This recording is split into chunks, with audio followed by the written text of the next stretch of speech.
Hey, I'm Edwina. And I'm Adele. And welcome back to Dating Over 50. We're going to have a conversation today about deal breakers. Yeah, what's a deal breaker for you? What does it mean to have a deal breaker? I mean, could it be that because he has younger kids? Or maybe, I don't know, he has certain viewpoints or perspectives of just about living and life that are not. And for me, honestly, a deal breaker would be someone who does not understand what it means to have a woman who likes to do business. You know, Okay. I'm a businesswoman, so if you don't understand what it means for a woman that likes to run out here and do business and get her business done, then maybe I'm not the one for you. Okay. And these are things that when you're dating over 50 that you really need to consider. I think in the last video we said when you're in your 20s, it's just a lot of things that you don't consider. You get together, you hook up, you're out to have a good time. But when you're in your 50s, we've lived, I don't want to make it seem like we're old as Methuselah, but we've lived a lot of life. Well, we kind of know who we are. Well, and I wouldn't say that we're old. We're just experienced. We have more experience than what we had when we were in our 20s and in our 30s. So now we're talking 50, 60, 70.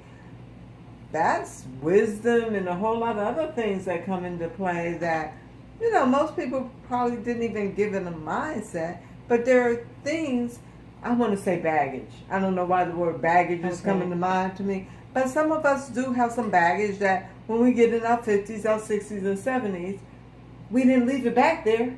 We brought it with us. Okay, so baggage. I'm kind of on the fence with that word because, for example, a man that I would think, I'm 55. My children are all grown.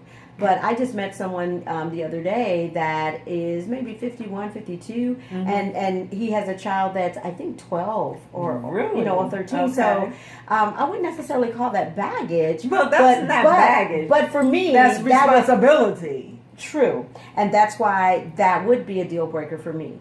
And unfortunately, in fact, I told you earlier, I said I kind of feel bad to say that, but my child rearing days are older. Are over. And this is the time of grandparents, and you take care of them and you love them, and then you send them home, And you say that, and like for me, a child wouldn't be a big issue for me as long as that child is probably, I would say, 11 or 12 years old. I can deal with a man that got a child about that age because that I know that child is coming into her own, getting her to know herself and her identity. So together, he and I could, impart in that child, but we could help raise that child. Okay. And that wouldn't be a deal breaker. And see, in my mind, where's the mama? Because unless, unfortunately, that mama has passed on, there's still another woman involved, rightfully so, as her mother, that he also still has to have relationship with. And I'm not a jealous type, but my thing is there's all kind of dynamics that are part of that relationship and that is that true. I personally would not want to be now. dealing with. And what I'm hearing from you, which is something to take into consideration, is there going to be drama there? Could be. Maybe not. And then who's the mature, bigger person? And me, myself, I will tell you, I will be the bigger and mature person, but I will also let him know, you need to let her know where we stand, because if this child is in our lives, then of course the mama's going to have to be in our lives. See, you just already convincing me. That's a deal breaker right there. That's a deal breaker. I tell you, one other thing is we were talking about before we even get to the maturity level, just the way that dating happens nowadays. Back in the day, remember we used to have the index cards. We call them the throwaways, and we would write on it. Now, you'd have to be back there, but you remember James Brown had a lot of good songs out there. One of them was Get on the Good Foot. And so we'd write on there, get on the good foot at 68 Chelsea Avenue. Right. Get on the good foot. Right. And so we'd go around and pass out the index cards throughout the day. And then that is what got you entrance into the basement party that night. You had to have the throwaway to get into the basement party. And so those basement parties. Right. Wow. Right. And so now when you talk about that, it just brings me back. Is he someone that can relate to the old music. Come on now, Love on the Two-Way Street. Right. I found love on the two-way street, or stop, stop, stop. Right, You right. better Jackson save 5, me. right. So, those were things that we really, those were songs like, hey, when I look back in those days, and of course, I love my Earth, Wind, and Fire. Right. Well, see, that's getting over into the music side and movie side and other things that were the skating rink, times and stuff. Yes. But going back over here in terms of, what were we saying?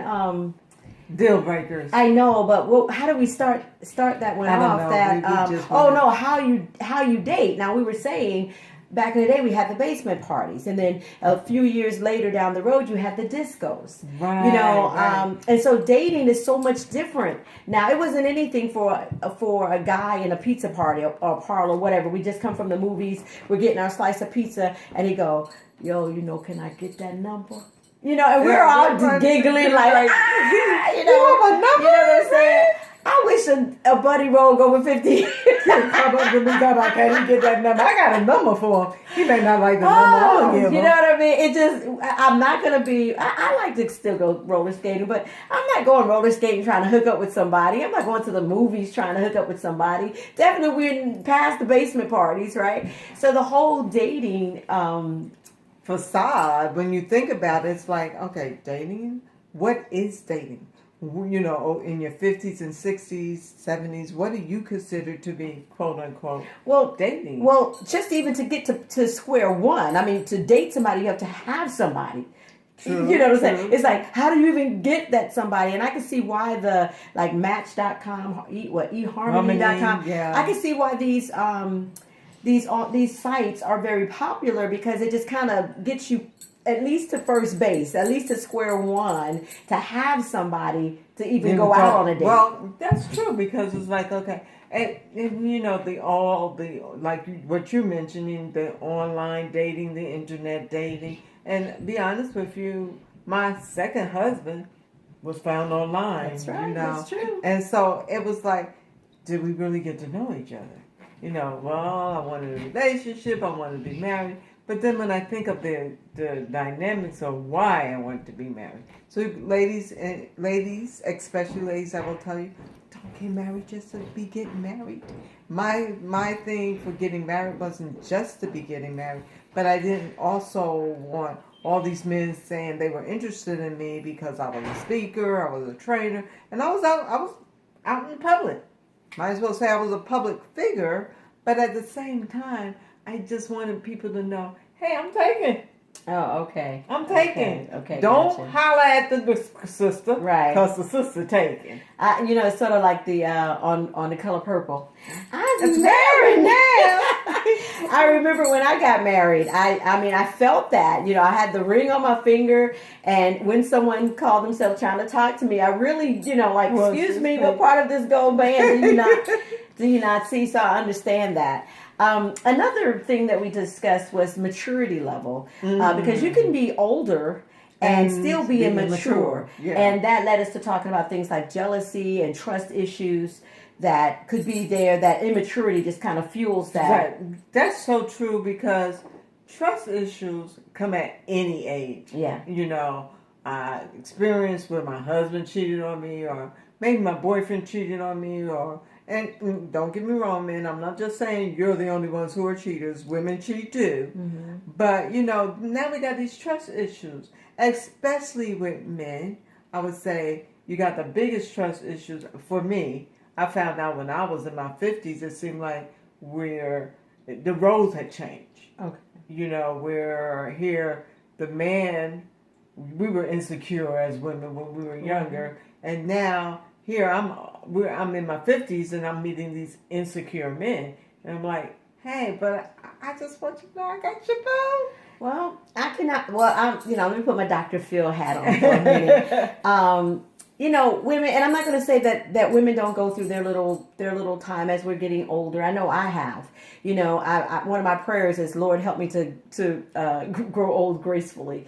But in fact, when the seminar we were at yesterday, when he said you get better with age, I wrote that one down as a note. Okay, but men, back in the day, again, you had your buffness going on. Maybe you had all your hair, and you had abs and all that good stuff. And it didn't take much to turn a lady's head. And now you may not feel like you really have all that, and so I can see where that might lead to some insecurity. But it's the same thing with the women. It's just that we have more things to cover it up. You know what I'm saying?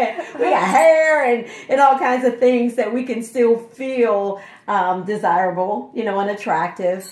But that is something to consider, that a person is in a season that they're still trying to process themselves. They're not young 20-something, like I said, the physique and everything going on. You may get something that, down up here in my 50s, my 60s, my 70s, and I'm trying to figure out who I am. That too. That is exactly what I was trying to get to. You're beyond the physical thing. You're dealing with this. Where am I now? And now that we're talking about that, I think maybe for men, more so men than women, ego. Ego comes into play sometimes. I'm not buff anymore. I don't have those abs like I used to have. Does she still see me the same way? Or will the next person see me as being all that as a man? Or will they look at the fact that, I got this. I got this I just thought about something. Medical challenges. When we're older, we come to the table with medical challenges that we didn't have in our 20s, right? And I just know for me, I'm healthy. I consider myself to be a fairly healthy person. I'm not on any prescription medications. I take supplements. I don't exercise every day, but I feel like I'm fairly athletic in terms of that. And so I would be looking for someone that was all along those same lines. And see, for me, I'm more understandable if there is a medical issue, and maybe because of my medical issue. I don't claim it, and anybody looking at me, even looking at this video right now, you would not really say she's had a medical issue, but truthfully speaking, I do. According to the doctors anyway. Exactly. And the reality is, yes, we're going to meet men, women who do have medical issues. It may be something as simple as high blood pressure. I was diagnosed with high blood pressure. So makes me think. So when do we come to the table? So we're having dinner. This is our first date. So we go like, oh shoot, I got high blood pressure. I got this. This is not really my hair. This is Oh yeah, by the way, right? We just come. Do I take my teeth out? Right. So let's just be honest, right straight up. So if you don't really like it, the package now, let's not even go any further.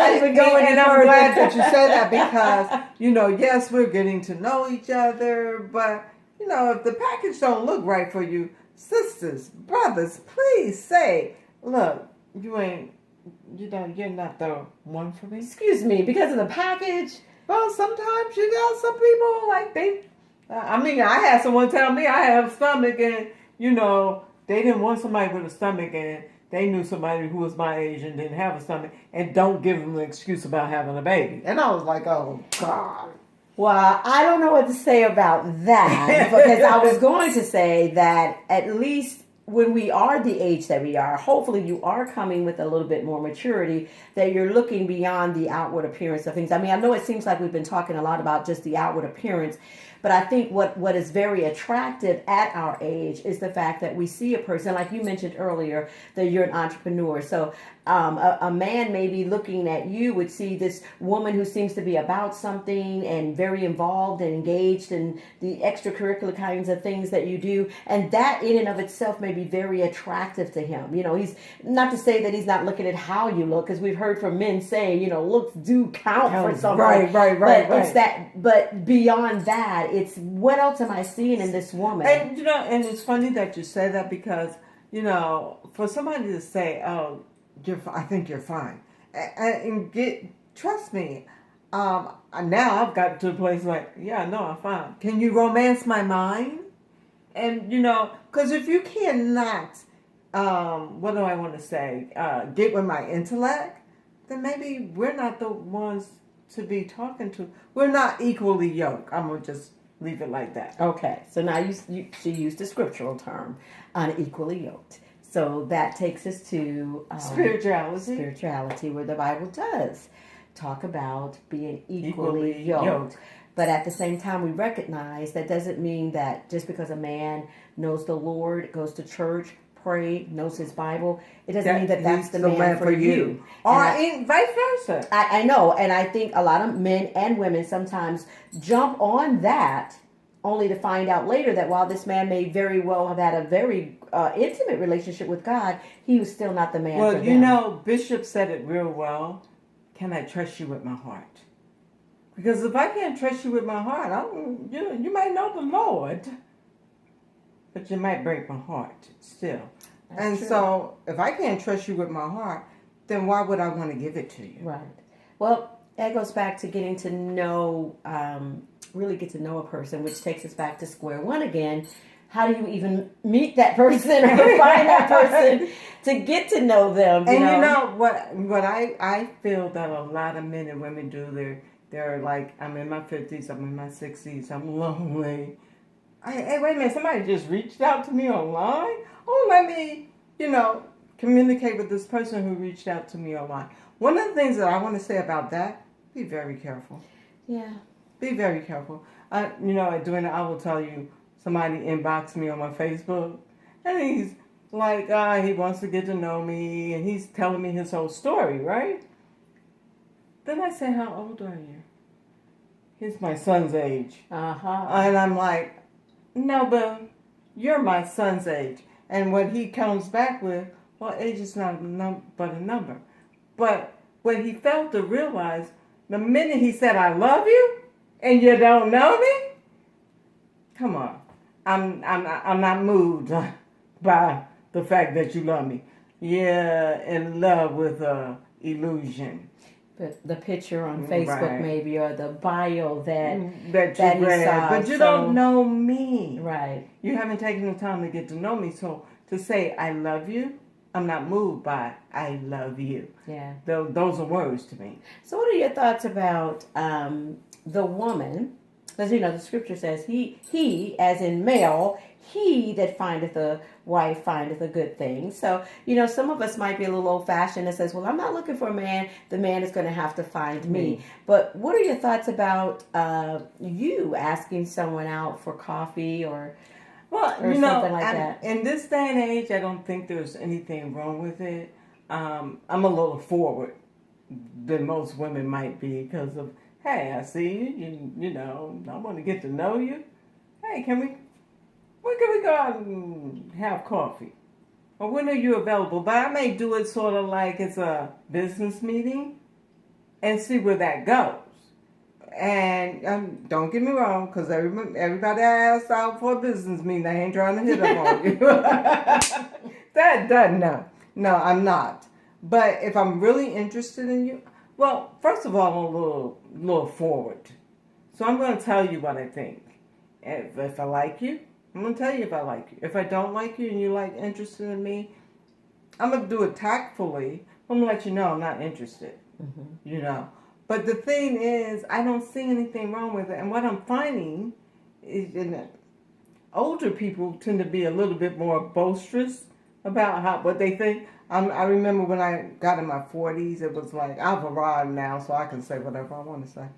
And, I found myself, what I was thinking here was coming out here, and I was like, gotta learn to be a little bit more tactful. A little bit more tactful, absolutely. Well, I'm not opposed to, I think, asking someone, but I think I prefer to just stay on that old-fashioned kind of tact. And I'm sort of like that too. Almost I like romance. Come put your ladder up to my tower, and But when you think about it, it could go either way. I know when you talk about the old fan. Now I'm a diehard. Mm-hmm. I love hard, and I tell people that, and I'll tell you that in a heartbeat. I love hard. So can I trust you with my heart? I need to know that because I do love hard. But I know that about myself. So I will tell you that. And I feel like when you get in your 50s, your 60s, and your 70s, you should know yourself. I think we do to the extent that we can, and we become a little stuck maybe in our old ways of doing things, which made us, talk earlier about how do we mesh established lifestyles together.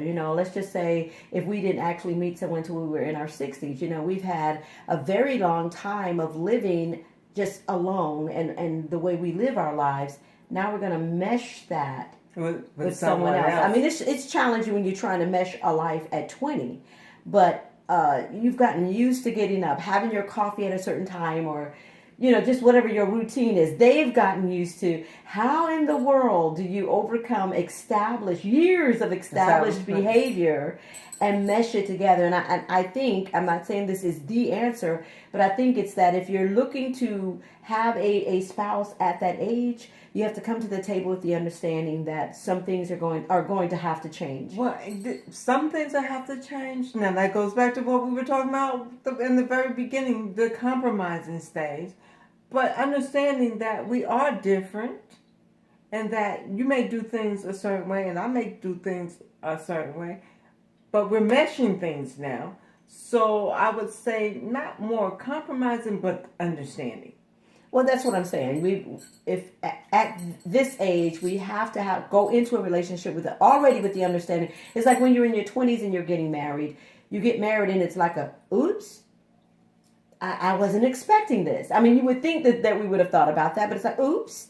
Like I told you when my husband and I got married, the next day, on the honeymoon, he rolls over and he goes, "Good morning, baby."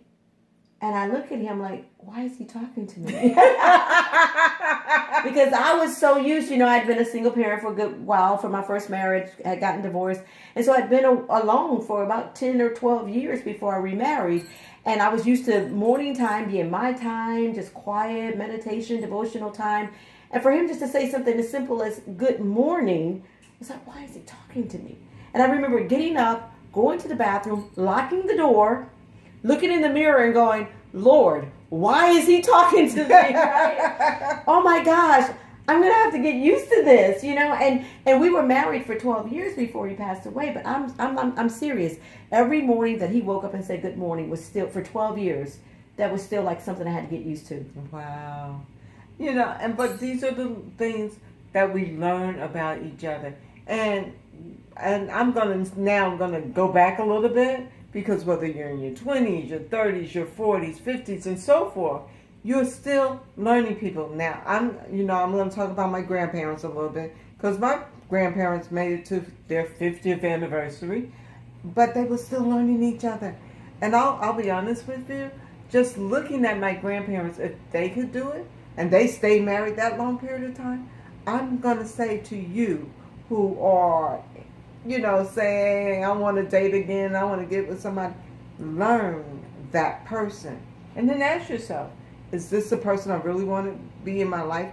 And can I adjust to certain things that they do, like the waking up and saying, good morning, baby? Well, that might be, when we say learn a person, maybe this is just because this is who I am, the very analytical kind of person.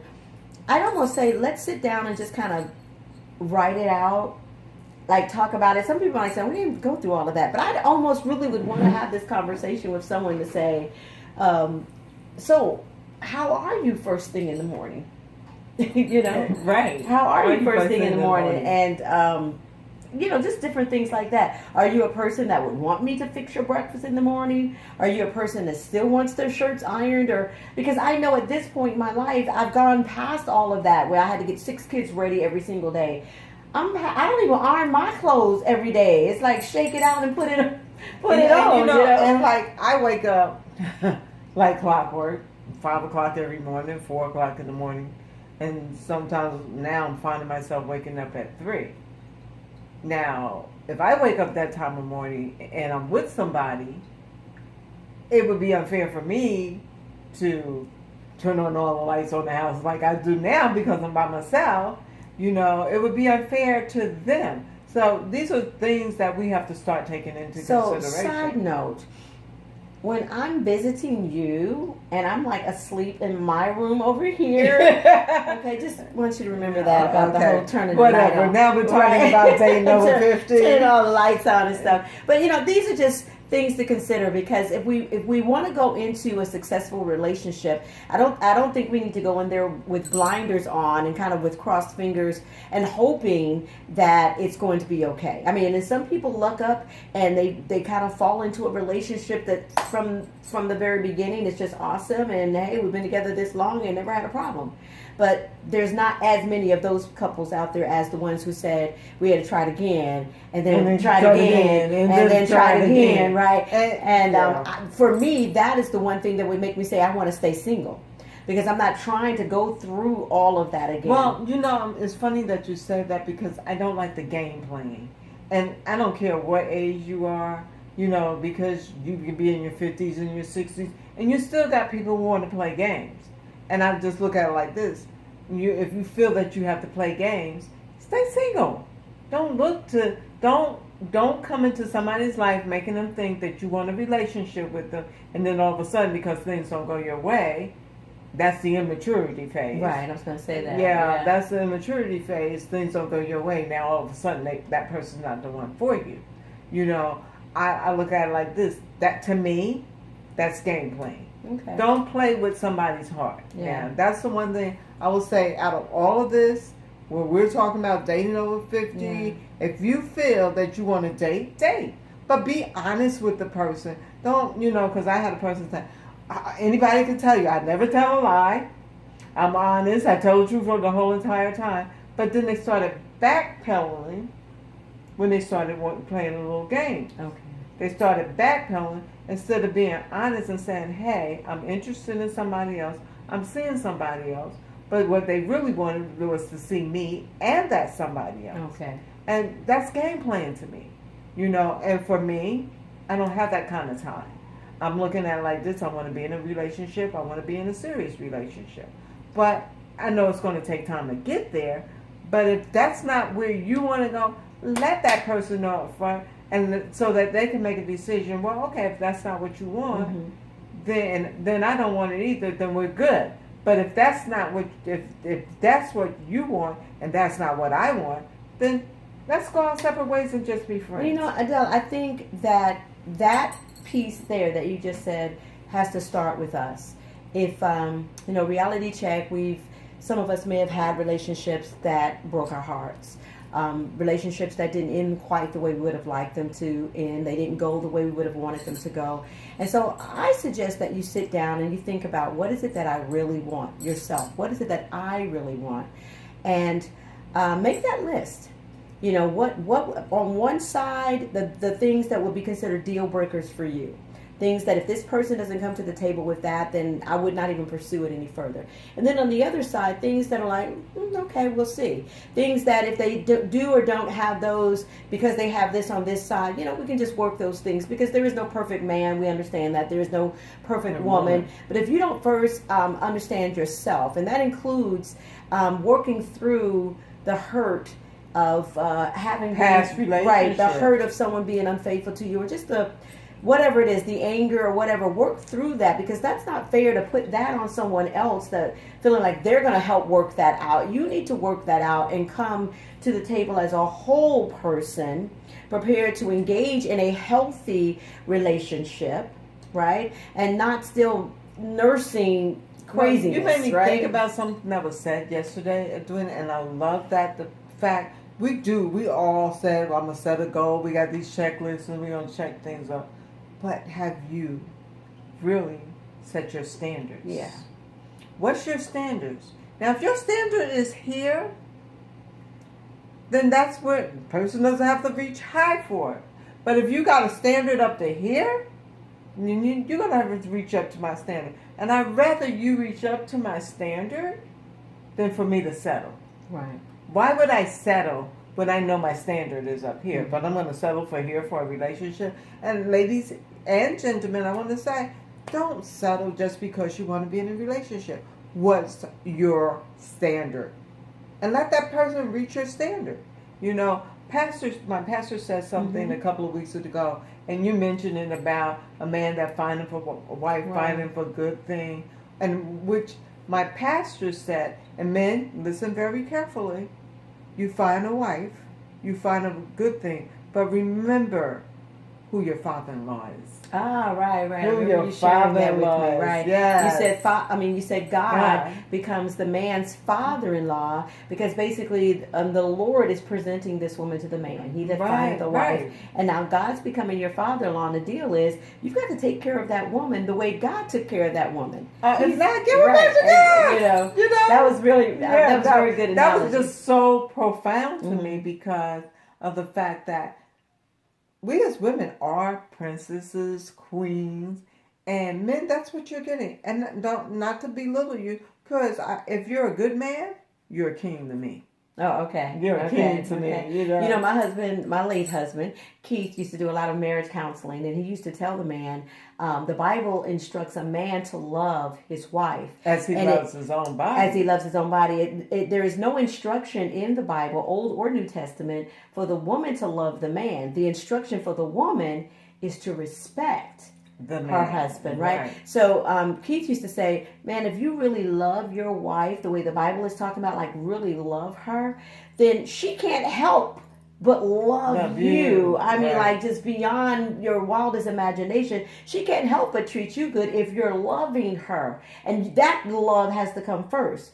You know, you can't sit back and say, well, I'll love her when she starts doing this for me. Well, you know, scripture talks about charity, hope, and love.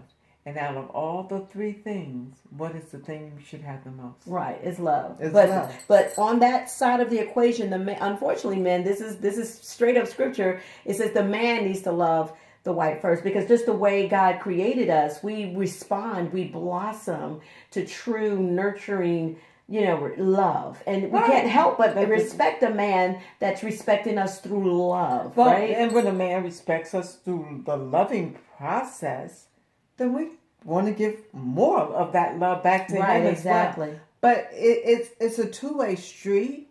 You know, if I love you and you love me, then we're going to mesh. But if I love you and you don't love me, then we got conflict.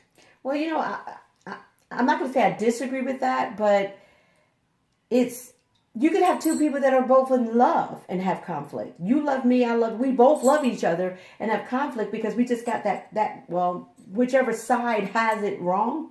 And both of them could have it wrong, actually, and still love each other. The funny part that you said about that, because I used to correct older people with that, because the older people get, the more there's this right and wrong thing. And I would always say, and even to this day, I believe there's no right or wrong in anything. Let's have a discussion about it. Then that brings me to a meaningful conversation. Okay. Do we have meaningful conversation? Do we know how to have meaningful conversation? And sometimes we do and sometimes we don't. But what is our conversation that we're having with each other? I just met you, you're interested in me, and I'm interested in you. Am I going to talk about my past, or am I going to talk about where you and I can go? I think even before the where you and I can go,